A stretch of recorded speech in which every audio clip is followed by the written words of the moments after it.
Oi, gente, tudo bem? Aqui é a professora Carolina e a gente vai para mais uma aula sobre os grupos vegetais.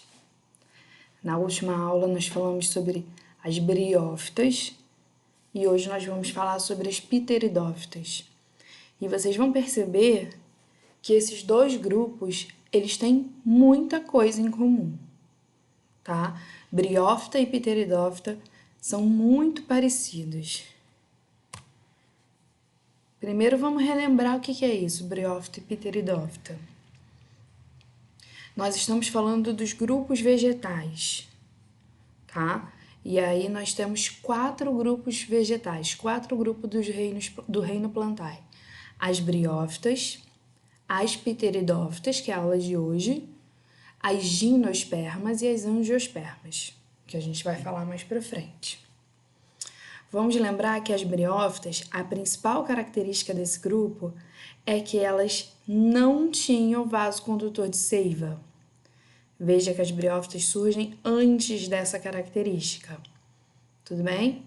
Então, hoje a gente vai falar, pela primeira vez, de uma planta que é vascularizada, de uma planta que tem vaso condutor de seiva, tá? Então, isso é uma das características da pteridófita.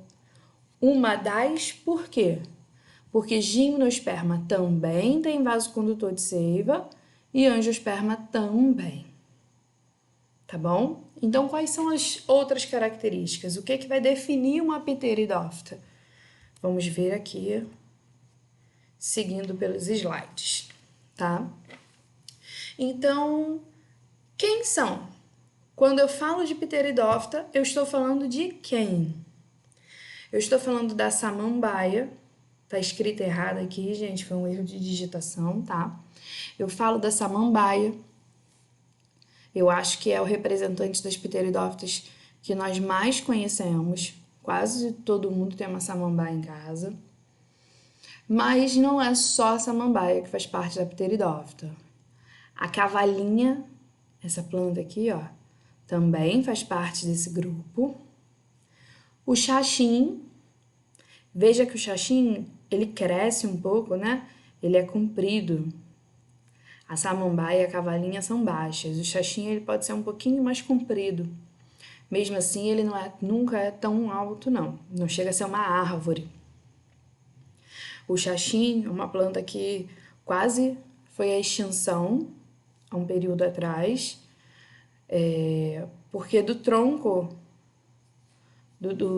dessa planta retirava o material para fazer aqueles vasos de xaxim, aqueles vasos para plantar outras plantas dentro.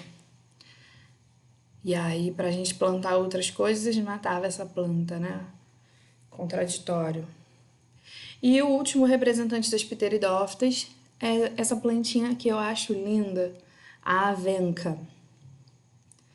Tá? Essa planta também é muito comum aqui no Rio de Janeiro.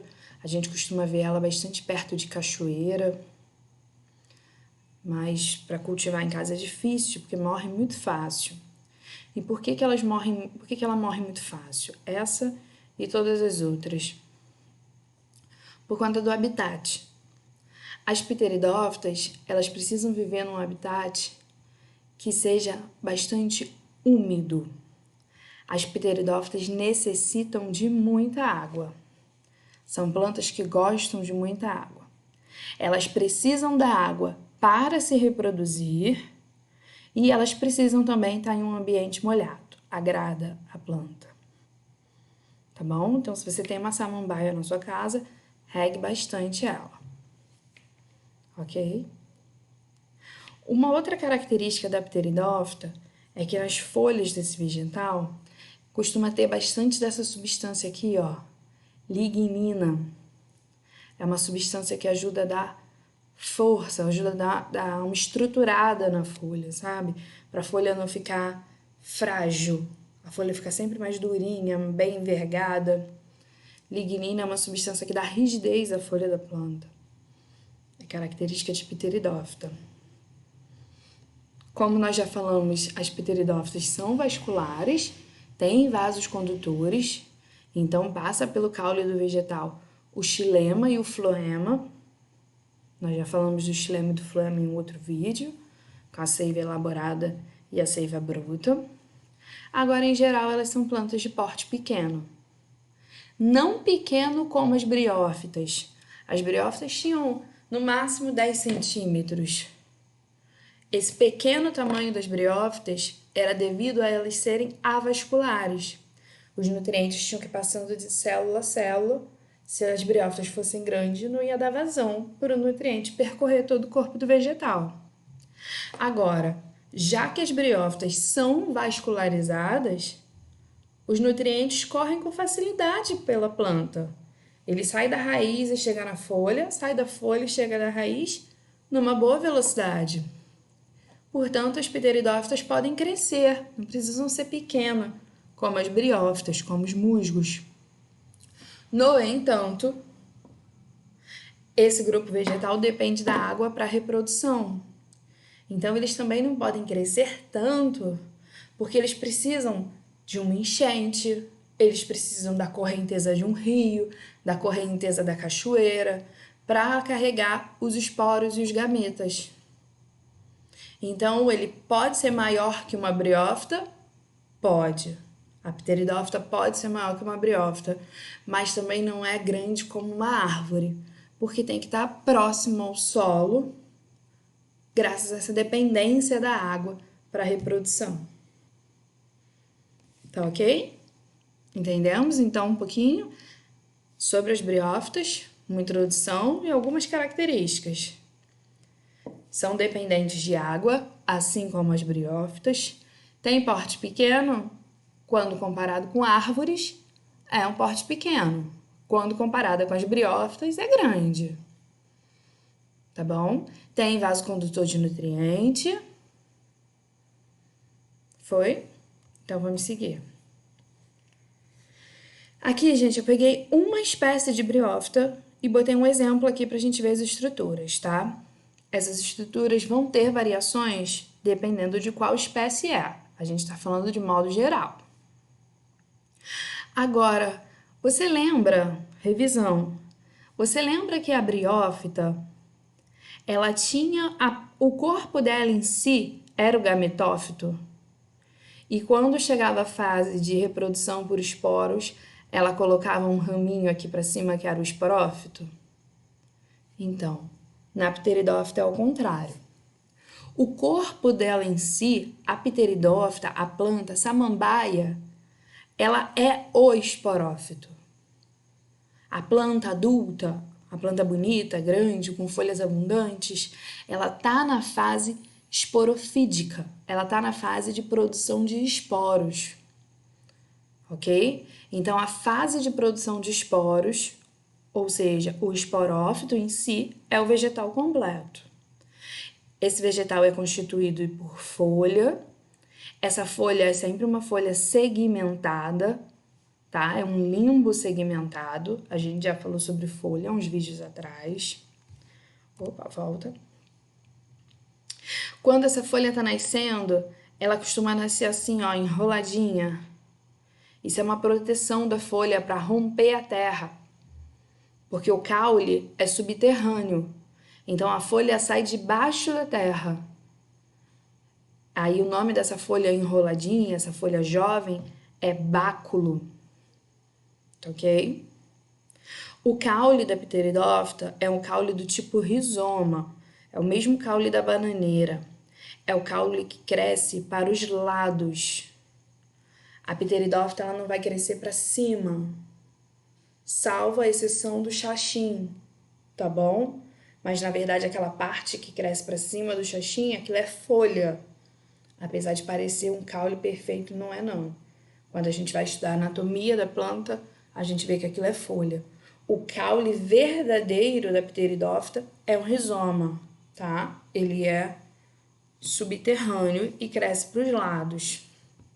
E aí esse caule vai crescendo para os lados e bota uma folhinha, bota outra folhinha, mais na frente bota outra folhinha. Entendemos como é que acontece? A raiz, consequentemente, também vai ser subterrânea, já que o caule é subterrâneo, a raiz também vai ser, tá bom? E no período reprodutivo, não é o ano inteiro, não é a vida da planta inteira, mas no período reprodutivo, que quem vai determinar quando é o vegetal, a planta começa a produzir umas bolinhas marrons que ficam na folha.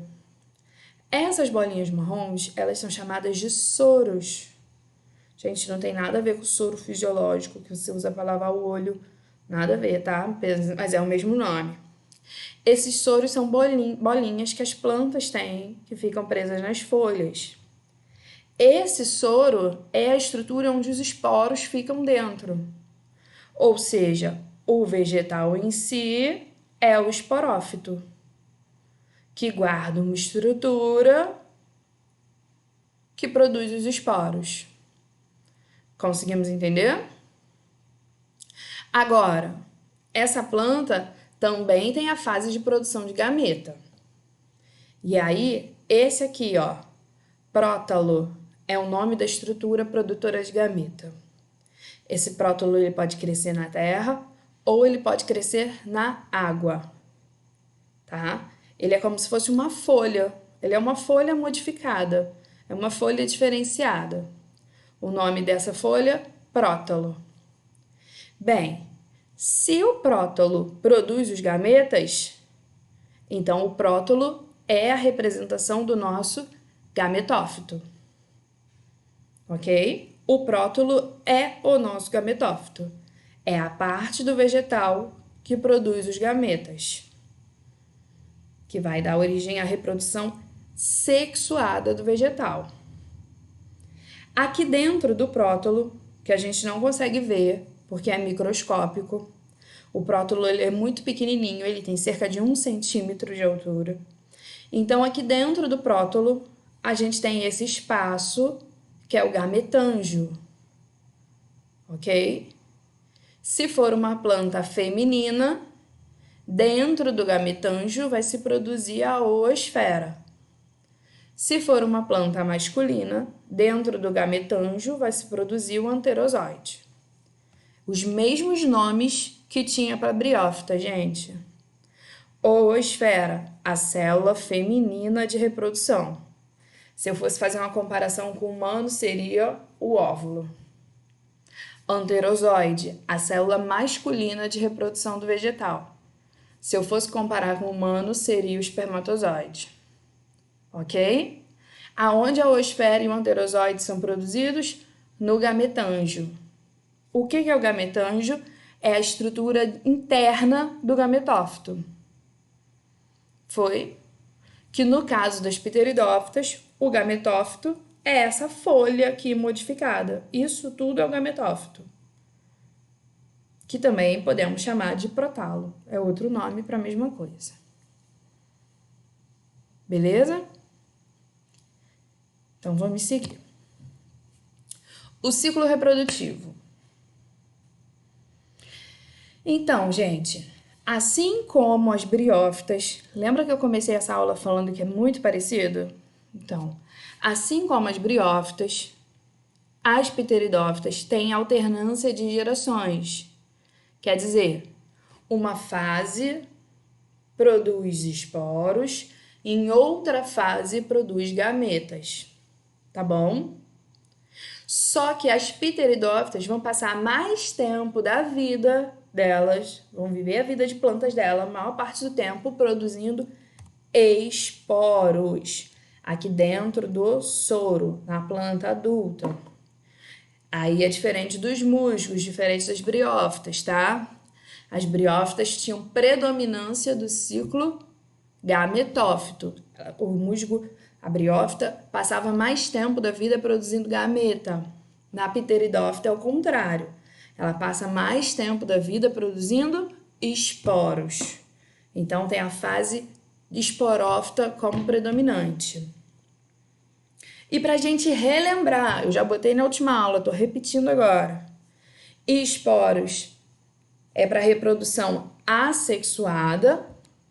Os esporos são diploides, tá? Tem o total do número de cromossomos, tudo bem?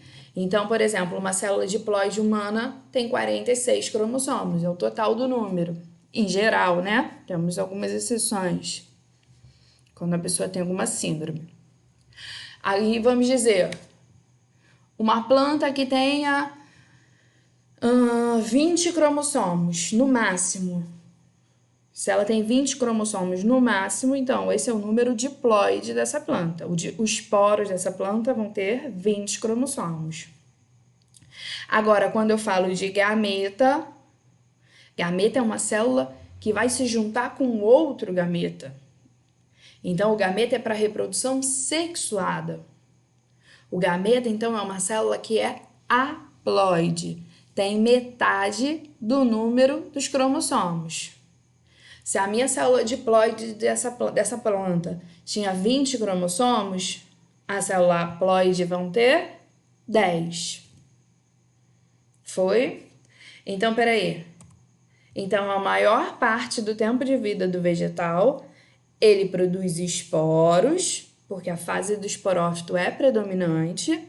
Então, a maior parte do tempo de vida do vegetal produz células diploides. Faz reprodução assexuada.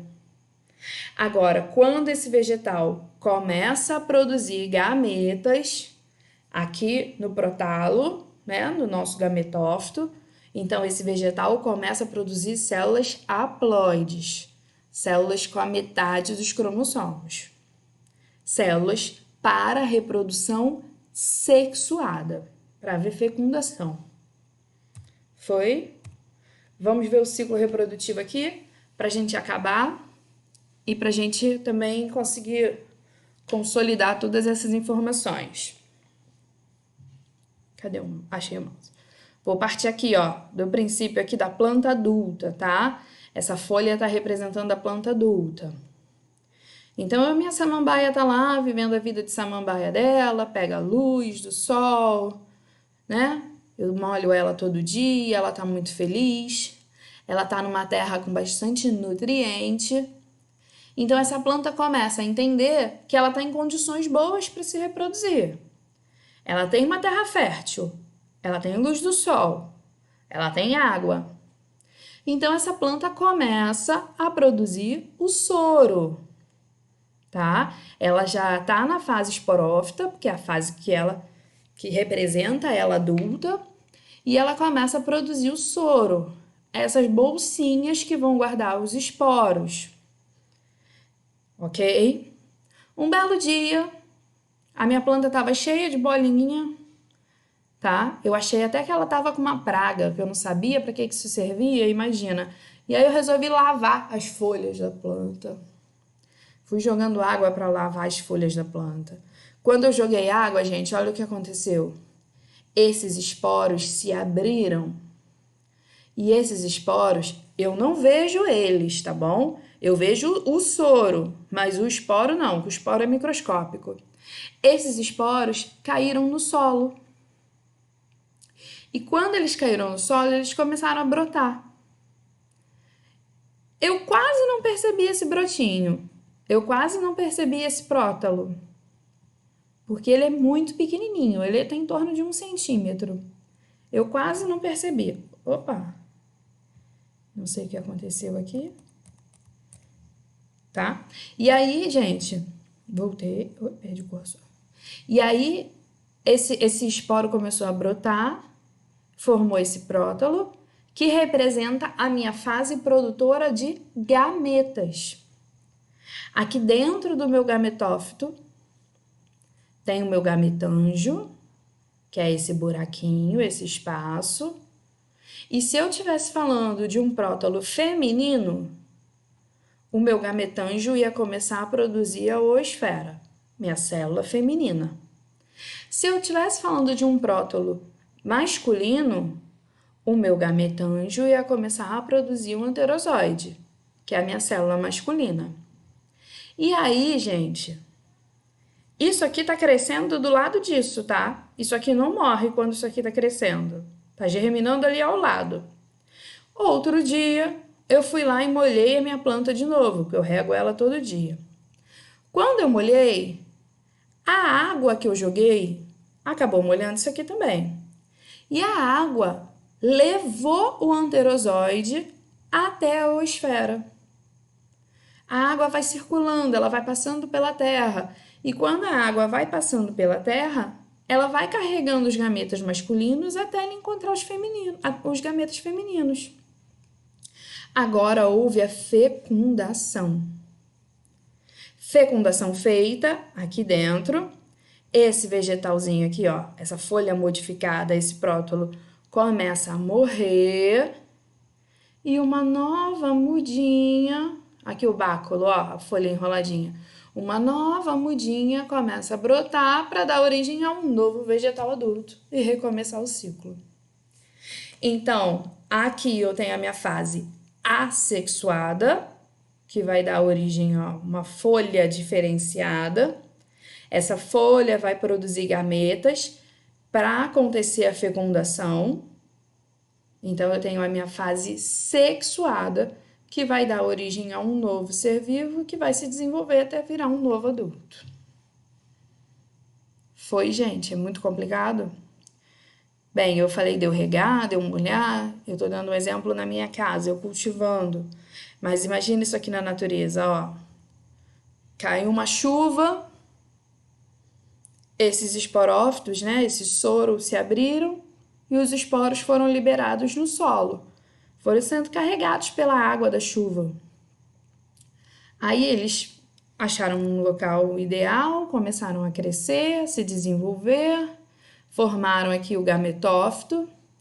Aí tem gametófito para todos os lados. Cada esporo virou um gametófito diferente. Tem gametófito masculino, tem gametófito feminino. Aí você imagina que veio uma outra chuva um tempo depois? Então, essa outra chuva arrastou os anterozoides junto com a água. E quando eles encontraram a oosfera, que está dentro do gametófito feminino, houve a fecundação. Esse gametófito vai murchando aos poucos, ele vai morrendo, ele vai definhando, e a muda adulta, e a muda vai surgindo para formar um novo vegetal adulto. Pessoal, espero que vocês tenham entendido. E voltem o vídeo, assistam de novo, joguem o tema no Google para vocês lerem sobre os textos, lerem textos, né, sobre esses assuntos, porque a matéria é bastante fácil. O problema é que tem muitos nomes novos. Eu não acho interessante a gente ficar decorando nomes, mas a verdade é que tem alguns nomes que, se a gente não gravar, a gente não consegue entender a funcionalidade do que quer se passar, tá? Então, leiam no livro de vocês, para vocês irem se acostumando com esses nomes.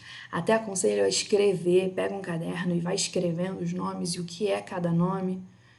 Não com o intuito de decorar, eu nunca vou perguntar a vocês numa prova, eu nunca perguntaria o que é um gametófito, não. Mas para você entender o ciclo, você precisa saber o que é um gametófito. Então, estudem, tá bom, pessoal? Beijinhos, tchau, tchau.